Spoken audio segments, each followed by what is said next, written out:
اعوذ باللہ من الشیطان الرجیم، بسم اللہ الرحمن الرحیم۔ تمام سننے اور دیکھنے والوں کو السلام علیکم۔ جو لوگ چینل پر نئے ہیں وہ چینل کو ضرور سبسکرائب کر لیں اور ساتھ ہی بیل آئیکن کو بھی دبا لیں تاکہ آنے والی مزید نئی ویڈیو آپ تک پہنچ سکے۔ حضور اکرم صلی اللہ علیہ وآلہ وسلم کا فرمان، روزہ افطار کرانے کا ثواب۔ کسی دوسرے روزے دار کا روزہ افطار کرانا بڑے ثواب کا کام ہے، پس دوست احباب اور عزیز و اقارب کے روزے افطار کرانے کے ساتھ فقراء و مساکین اور بیوہ عورتوں کے یہاں نیز مساجد میں افطاری بیچ کر ثواب حاصل کرنے میں سبقت کرنی چاہیے۔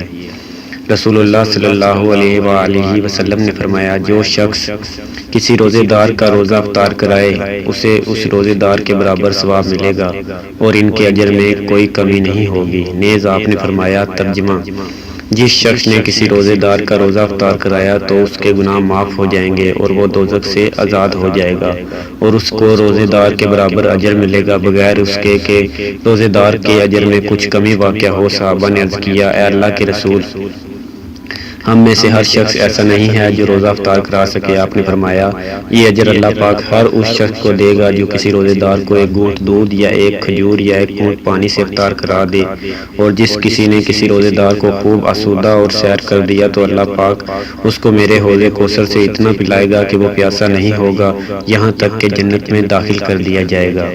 جن لوگوں کو ویڈیو اچھی لگی ہو تو ویڈیو کو لائک کریں، ویڈیو کو شیئر ضرور کریں، دوستوں تک ضرور پہنچائیں اور چینل کو بھی سبسکرائب کر لیں۔ شکریہ۔